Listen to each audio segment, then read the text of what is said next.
Alright guys, finally we're back again. We finally finished the bike. It took me about 2 months and 27 days to get it done. Mostly due because a lot of the parts you gotta order. Sometimes you get the wrong part, sometimes they don't have it, you gotta order somewhere else. So it takes a little longer. It's not like working in a car, which is faster, quicker, you can get parts easier. Even when you go to the motorcycle shop, locally, they don't keep everything in stock, so they got to order a lot of the parts. And a lot of things that you can come up around, along the way. I was working on my days off on the bike whenever I could, so it's not like I was working every day. Eventually, I did start working on it pretty much every day for a couple hours, and we got it all done. So we're done with it. Really quick, one of the things that I wanted to add about why did I choose the CBR1000. I think a lot of people complain about it. They said it's an ugly bike, it has like an owl face on it. It's probably not one of the best looking like, but I believe if you do it right, if you customize it right, it looks really good. So I think I accomplished that for what I keep hearing. You can always leave your comments. If you don't like it, go for it. If you like it, hey, let me know. It's not gonna be for sale anytime soon, okay? But you never know. If somebody comes up with a lot of money, which I don't think so, but so here we go. This is the end of the rebuild of the CBR1000, and I'm gonna add up a little here. There we go. I think basically the headlights are the little trick to make the bike look pretty good.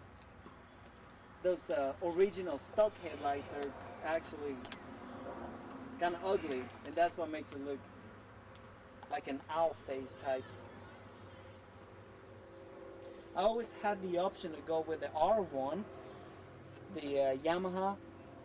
I really like the Yamaha R1. They are really good bikes, but I didn't go for that.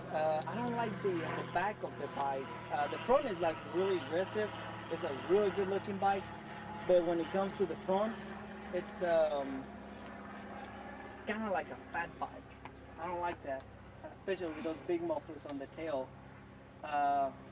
And this is one of the reasons why I like this bike. If you look at the tail, it's so clean. It's just like a racing bike. And that was one of the reasons why I decided to go racing look like. That's what they are, racing bikes. I didn't want to do no long swing arms or skulls or naked girls on it. That's what they are, racing bikes, and that's what I wanted to do, just a race bike. So that's what I kind of put a bunch of stickers all over the place, and a lot of people don't like it. They say that I exaggerated. Some people ask, why do you have so many stickers in there? And obviously you tell them because it's a race bike. So I think it came out pretty good. Like I said, you can always post your comment. I decided to go with the 46 number just because it's Valentino Rossi. That's how he got started on a Honda. The fender eliminator came in really good. I need to get tires for it though. Those are the original tires that came in on the bike, so I need to change those. But they still got some meat on it, so I'm gonna try to burn them out as much as I can.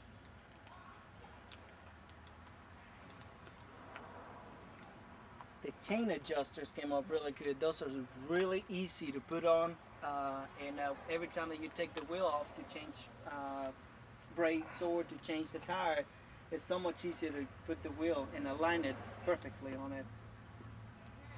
So I recommend those all the time. Like I keep saying, the M4 muffler, it's probably one of the best looking out there for the bike. I don't like the way the Yoshimura comes up. Two Brothers, which I used to have on my 600 that I had before, doesn't really look that good on this bike.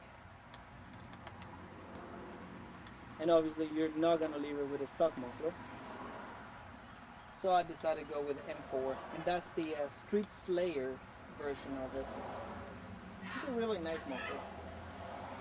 We got the T-Rex frame sliders.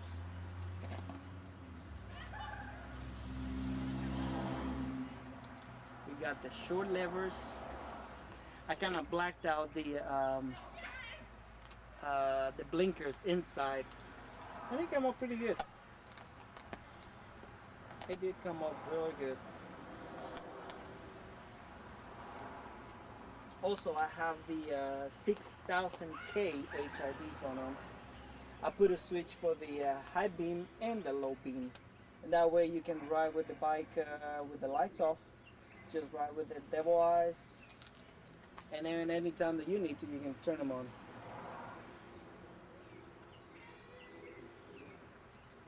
Other than that, I think that's pretty much it. Oh, gas tank.